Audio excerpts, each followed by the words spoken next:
Welcome to my channel math in one shot. आज हम discuss करने वाले हैं एक्सरसाइज 4.1। कल हमने इसका बेसिक और कुछ एक या दो क्वेश्चंस को डिस्कस किया था। आज क्वेश्चन नंबर 3 से लास्ट तक हम सारे क्वेश्चंस को अच्छे से डीपली डिस्कस करेंगे और किसकी वैल्यू हमने कहाँ कितनी यूज़ की है वो उसको भी हम साथ के साथ बेसिक को भी लेकर चलेंगे। और चैप्टर नंबर 4 है हमारा complex number according to the new edition of NCERT book. Old edition के अकॉर्डिंग मैं अगर बात करूँ तो ये एक्सरसाइज हमारी 5.1 होती थी और ये चैप्टर नंबर 5 होता था। जो पहले चैप्टर नंबर 4 मैथमेटिकल इंडक्शन था वो अब कट हो गया है। अब आते हैं क्वेश्चन पर। क्वेश्चन है क्वेश्चन नंबर 3, आयटा की पावर माइनस का 39। देखो आयटा की पावर माइनस का 39 है। अगर हमें पावर को पॉजिटिव बनाना होता है तो हम क्या करते हैं कि हम उसका रेसिप्रोकल कर देते हैं, न्यूमरेटर से डिनोमिनेटर बना देते हैं और डिनोमिनेटर से न्यूमरेटर बना देते हैं। तो यहाँ पर आयटा की पावर माइनस 39 को हमने लिख दिया 1/आयटा की पावर 39। जैसा कि मैंने कहा था कि इसको हम 4 की पावर में लिखेंगे तो 39 को अगर आप 4 से डिवाइड करते हैं तो 4 9 जो होता है वही 36। तो रिमाइंडर कितना बचेगा आपके पास? तो आपके पास रिमाइंडर बचेगा 3, यानी कि आयटा की पावर 4 और कंप्लीट की पावर 9 और उसके इंटू में लिखा जाएगा आयटा की पावर 3। तो वही सेम काम हमने किया और यहाँ पर आयटा की पावर 4 की वैल्यू हमने रख दी 1। तो यहाँ पर 1 की पावर 9 हो जाएगा 1 इंटू आयटा की पावर 3। आयटा की पावर 3 को हम क्या लिख सकते हैं? आयटा स्क्वायर इंटू आयटा, यानी कि सिंपल आयटा क्यूब की वैल्यू हमारे पास माइनस आयटा आती है, वो वैल्यू हमने यहाँ पर पुट कर दी। अब हम डिनोमिनेटर में आयटा को तो छोड़ नहीं सकते और डिनोमिनेटर में इस टाइप की अगर हमारी कोई टर्म आती है, रूट में भी आ जाती है, तो वहाँ पर हम क्या अप्लाई करते हैं? रेशनलाइजेशन।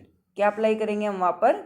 रेशनलाइजेशन। या रेशनलाइजेशन अप्लाई करेंगे तो इसी आयटा से मल्टीप्लाई न्यूमिनेटर में भी और डिनोमिनेटर में भी। तो आयटा इंटू -1 हो गया माइनस आयटा और आयटा इंटू आयटा हो गया आयटा का स्केयर।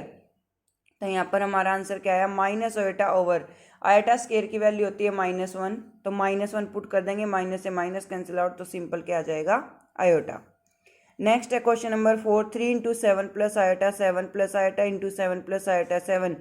अब इस 3 की मल्टीप्लाई अगर ब्रैकेट के बाहर कोई भी नंबर होता है तो ब्रैकेट के अंदर उसकी मल्टीप्लाई हर किसी के साथ होती है। तो यहाँ पर 3 7 जा 21, 3 7 जा 21, 7 1 जा 7, 7 7 जा 49।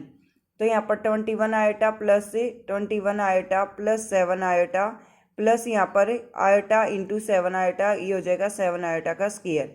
तो यहाँ पर 21, आई रिपीट इट अगेन, 3 की मल्टीप्लाई की 7 के साथ, 3 7 जा 21, 3 7 जा 21, 7 1 जा 7, 7 1 जा 7, बट यहाँ पर हो गया आयटा का square. 21 as it is 21 iota plus 7 iota हो गया 28 आयटा। आयटा स्क्वायर होता है भाई -1, यहाँ पर कल भी हमने पढ़ा था, तो आयटा स्क्वायर की वैल्यू रख देंगे -1। तो ये 7 हो जाएगा माइनस का, 21 में से 7 को माइनस करोगे तो कितना बच गया? 14 प्लस का 28 आयटा, इन दोनों में से 14 आ गया कॉमन, 14 1 जा 14, 14 2 जा 28। तो आंसर क्या आ जाएगा? 14 इंटू 1 + 2 आयोटा। नेक्स्ट है हमारे पास question number 5, 1 minus iota minus -1 + 6 iota. भाई जो ये ब्रैकेट के बाहर माइनस है, जब ये ब्रैकेट के अंदर जाएगी तो उन सभी का साइन क्या कर देगी? चेंज कर देगी। तो यहाँ पर 1 माइनस आयोटा, ये माइनस अंदर गई तो ये माइनस का 1 हो गया प्लस का 1, और ये प्लस का 6 आयोटा हो गया माइनस का 6 आयोटा।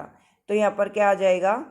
प्लस का ये जो है 6 आयोटा, ये हो जाएगा हमारा माइनस का 6 आयोटा। बट अगर ये यहाँ पर हमारा नेगेटिव है, यहाँ हमारा नेगेटिव है, तो माइनस माइनस हो जाएगा प्लस।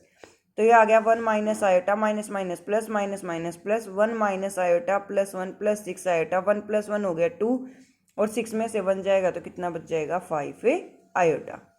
नेक्स्ट है हमारा question number 6, 1/5 plus iota 2/5 minus 4 iota 5/2। तो यहाँ पर ये माइनस का साइन जब ओपन करेंगे 4 भी नेगेटिव और 5/2 आयोटा भी कैसा हो जाएगा? Negative. 1/5 plus 2/5 iota minus 4 minus 5/2 iota. देखो 1/5 माइनस 4 को तो एक साथ करेंगे क्योंकि ये रियल नंबर है जिनके साथ आयोटा नहीं है। 2/5 आयोटा और 5/2 आयोटा को अलग से करेंगे क्योंकि इसके साथ आयोटा है, और इसमें से आयोटा को बाहर कॉमन निकाल देंगे। तो यहाँ पर 1/5 माइनस 4 प्लस आयोटा कॉमन निकाल दिया 2/5 माइनस 5/2। अब हमारा सबसे मेन काम इनका एलसीएम लेने का। तो यहाँ पर 4 के डिवाइड बाई कुछ नहीं है, तो 4 के डिवाइड बाई क्या है? 1 है, और 5 का और 1 का जो एलसीएम है वो हमारा कितना आएगा? 5 आएगा। 5 1 जा 5, 5 से 5 कैंसिल आउट, यहाँ हो गया 1, और 5 4 जा 20, तो ये आ गया 1 - 20। यहाँ पर 5 2 जा एलसीएम कितना आ गया? 10, 2 2 जा 4, 5 5 जा 25। 4 में से 25 को माइनस करोगे तो कितना बचेगा माइनस का 21। 1 में से 20 को माइनस करोगे तो कितना बचेगा माइनस का 19। तो ये आ गया -19/5 और -21/10 आयोटा। नेक्स्ट है हमारे पास question number 7, 1/3 plus iota 7/3 plus 4 plus iota 1/3 plus 4/3 plus minus का आयोटा। अब हमें इसमें भी वही सेम काम करना है, टर्म्स को आपस में कंबाइन करना है। जो आयोटा वाली हैं उनको एक साथ करेंगे और जो विदाउट आयोटा हैं उन टर्म्स को हम एक साथ करेंगे। और इस तरीके से अगर हम टर्म्स को आपस में ज्वाइन करते हैं तो यहाँ पर हमारी जो विदाउट आयोटा यानी कि रियल टर्म्स हैं वो हमें सेपरेट करनी है। सबसे पहले तो यहाँ पर हमारी फर्स्ट रियल टर्म है 1/3, सेकेंड रियल टर्म है 4 और थर्ड रियल टर्म है 4/3। तो 1/3 प्लस 4 प्लस 4/3, 7/3 में से आयोटा ले लेंगे, 1/3 में से आयोटा ले लेंगे, माइनस आयोटा में से आयोटा निकालोगे तो बच जाएगा माइनस का 1। तो यहाँ पर हमें सभी टर्म्स को अलग अलग किया तो यहाँ पर 3 इसके डिवाइड बाई है, 4 के डिवाइड बाई कुछ नहीं है तो क्या है 1 है। 3 1 3 का एलसीएम क्या आ जाएगा वही 3, आगे भी वही 3 1 3 है उसका भी आ गया 3। तो यहाँ पर जो हमारा रियल पार्ट है उसका हमने एलसीएम ले लिया 3, 3 से 3 कैंसिल आउट यानी कि 1, 3 4 जा 12, 3 से 3 कैंसिल आउट क्या बच गया 4, 12 प्लस 4 16, 16 प्लस 1 17। यानी कि जो हमारा रियल पार्ट है वो हमारा सोल्व करके क्या आया 17/3। और अगर हम यहाँ पर 3 एलसीएम लेते हैं इमेजिनरी पार्ट में, इमेजिनरी पार्ट यानी कि जिसके साथ आयोटा है उसके साथ, तो यहाँ पर इन सभी का एलसीएम अगर हम 3 लेते हैं तो यहाँ पर क्या हो जाएगा 3 से 3 कैंसिल आउट 7 1 जा 7, फिर 3 से 3 कैंसिल आउट 1 1 जा 1, फिर 3 इंटू 1 हो जाएगा 3। अब 7 प्लस 1 कितना हो गया 8, 8 में से अगर 3 को माइनस करोगे तो कितना बचेगा 5। तो आंसर कितना आ गया, रियल पार्ट का आया 17/3 और इमेजिनरी का आ गया 5/3।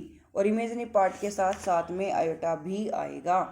Thank you so much for watching. For more videos like share and subscribe.